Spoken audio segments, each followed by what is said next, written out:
Last episode, we picked up this old 60 series off a farm and started the huge task of cleaning it. In this episode, we're going to see if we can get it registered. My lights that were working just fine are now just playing up. So anyway, we'll have to figure that out before rego, but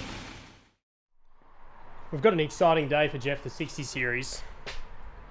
New rims and new tyres. 33s, mud terrains, Falcon and ROH. Chef's kiss. It's going to look good. I'm pretty keen to see how tough they look on the 60 and how it's sitting when it's on the fresh rubber.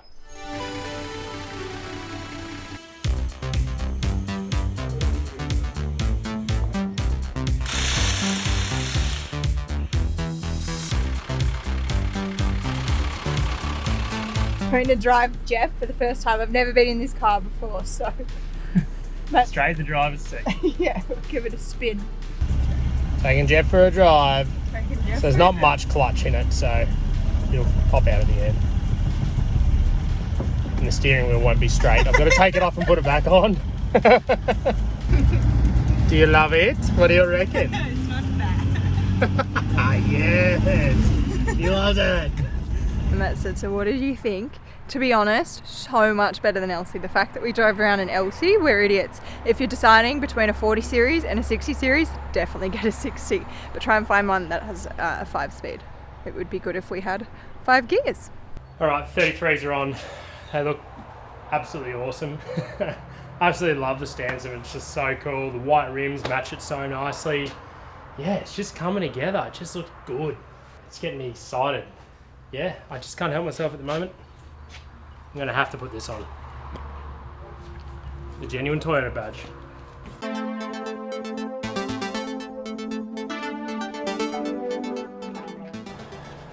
So that's just, resprayed the grille with sort of a colour match paint. Brand new Toyota badge from Japan. How good's that look? Got to figure out this little one now, little diesel badge. Might either try paint him up. Might even get a black marker and see if I can touch him up. And some advanced restoration work here. Nothing but the best techniques are employed here in the OLT shed to ensure that OEM factory look. It's funny, the Sharpie's, it's not black, it's purple. I'm not sure if this has worked well. Of course it hasn't worked well. What do you reckon? Good from far? Far from good?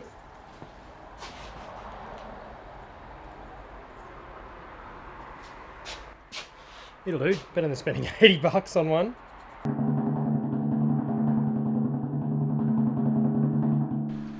Ladies and gentlemen, you know what those plates mean. Jeff, the 60 series, is registered. Pasta blue slip, flying colours. Land Cruiser, all ready to go. Pulled off a farm. Blake said it would be good for parts, but she's back on the road. Man, I can't wait just to get out, have some fun in this thing. Camping, back to basics. It's raining now. I could go up to the four-wheel drive track at the back of the hill and tube it here, and I could have a little play in the mud. Why not? It's got the MTs on it. Yeah. So really excited for the next stage of Jeff. Keep an eye out for it. If you love your old Land Cruisers, you're going to love what we're going to get up into this thing.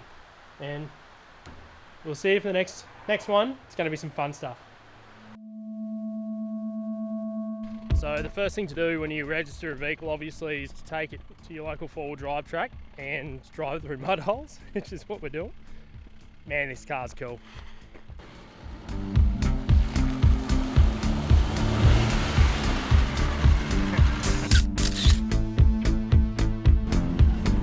On the 60, mate. Pretty good fun. Even more fun to work on. Not as fun as it is to work on.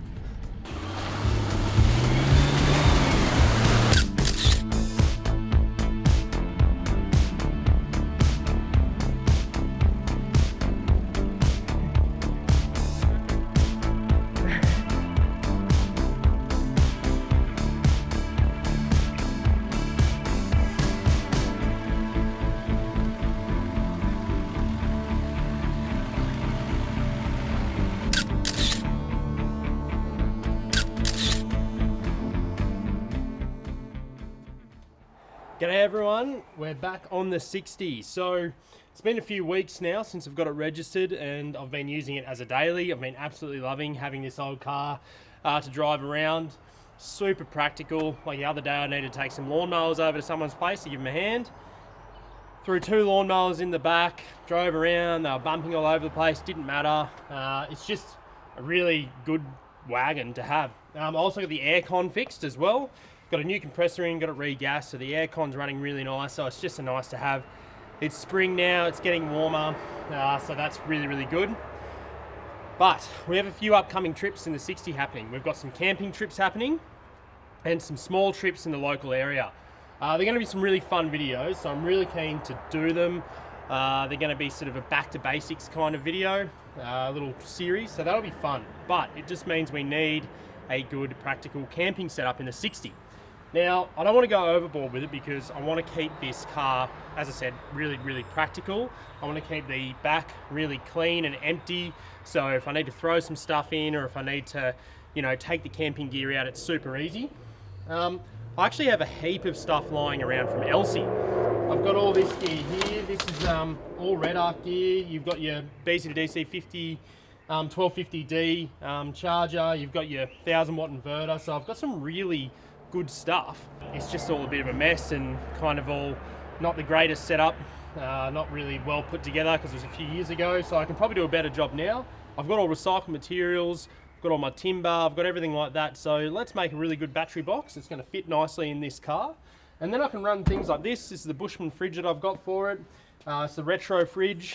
Awesome fridge. We actually took it up for a little trip just recently up to the dam, and went from 23 degrees to 0 in 20 minutes in the drive. So really efficient fridge, absolutely love it. So I'm really excited to sort of get into it and sort of make a cool little camping setup. Anyway, let's get started. So I've been busy building this box here, bit of an odd shape, but it's just the way it's going to fit in with the wheel arch. Just a bit of a battery box. Another Matty Hack Job special. Batteries are going to sit in here, and then we're going to have all the inverter, Red Arc gear mounted here, and should be able to get the compressor on as well. So it'll kind of look nice, bit of a display I suppose. Just sort of hacking it all together from scrap material I actually had from Elsie's build, so it's good that I can reuse it all.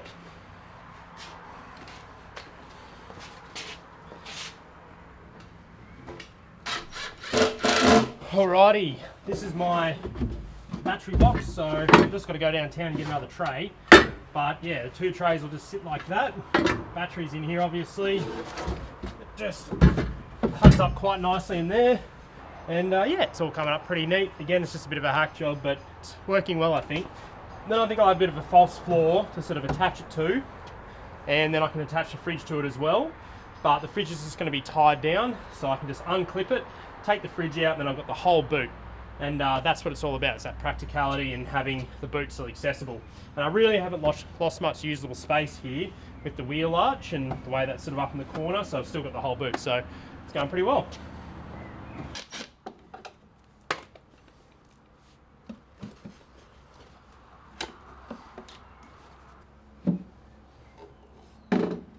So what I'm doing now is just laying out pretty much all the components that are going to go in the box, just cutting all the holes and drilling everything so all the wires can be fed through, and then I'm going to cover it in marine carpet and sort of cut little slices so I can feed the cables through the hole, just so it all looks a bit neater. So I will get neatened up with the marine carpet, but yeah, it's just a bit of trying to figure it all out. Okay, now that the box is sort of done and I've drilled all the holes, pre-drilled all the holes, fit everything up, I've taken it all off, and now I'm just going to chuck some marine carpet onto it and neaten it up a little bit.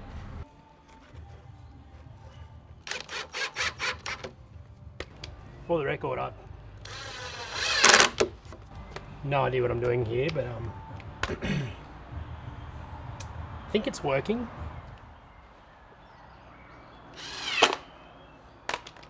Okay, well, I think the box has kind of come together.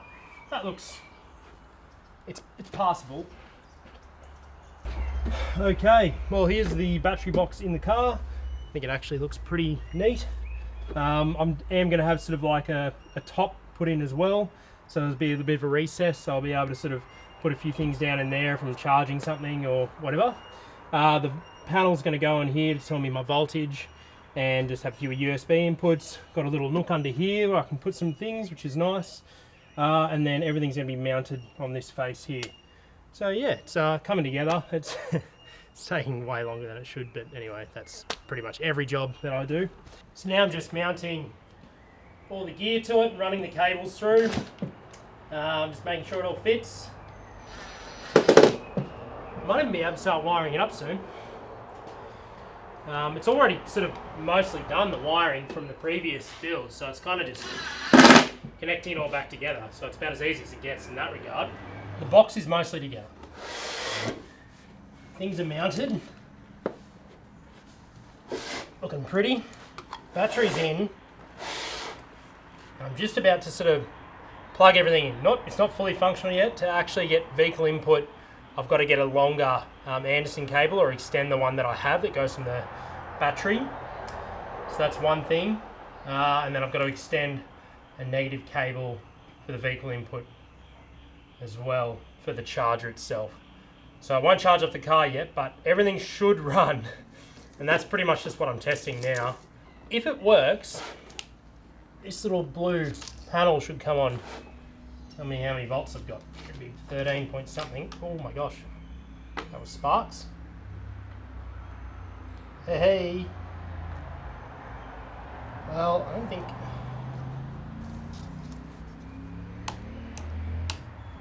Nothing's blowing up yet.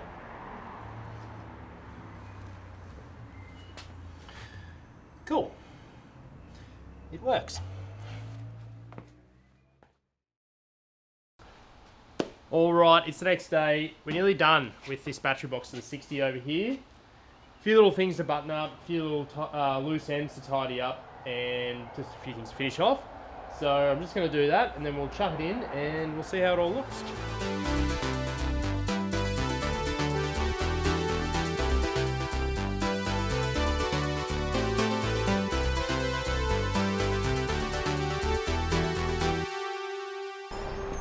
Apologies if you're someone who's a neat worker, because I'm not, obviously. Stuff everywhere. So this is that little top cap I made, and that's just sort of going to sit on there. There's a little bit of a lip around here, so you'll be able to sort of sit things on there and they won't slide off, but just sort of keeps it neat. I don't want to put too many screws on this, so I can take them out easily and take it off and access the box itself if I need to do anything with the battery or whatever. So yeah, coming along. That's the battery box in. I think it looks pretty neat. The air compressor will mount here. I'm just figuring out how I'm going to be powering that, whether I just do it off these batteries and have the car running, or I don't know. I'll have to do some research. Yeah, air compressor will go there. This is kind of like a little shelf. I'm thinking, I don't know if I have some tie down points so I can strap something to it. You know, I don't know, something light and easy. Got a little nook under here. Again, don't know what we'll put in it, but you know, that's you always find stuff for these spots. Yeah. Nice and neat.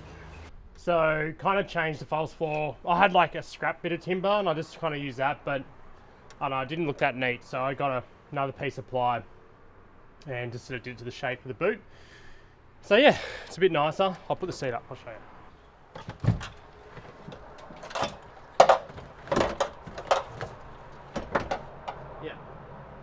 Now I just need to bolt everything to it and try and feed it in. I don't know how I'm going to do that, but anyway, figure it out. What do you think? It's good. You do a good job. Much better than what we did in our old build. In Elsie, yeah, I know. Yeah, it's way better. Now, to get the fridge down, because I want to be able to easily take the fridge out, so I have my boot back. I've got these tie-down straps from Front Runner. Yeah, these are really good thing, and they're just got little eyelets here that I'll just be able to drill a hole, feed those bolts through and feed the eyelets through. So yeah, that should be a nice, easy solution.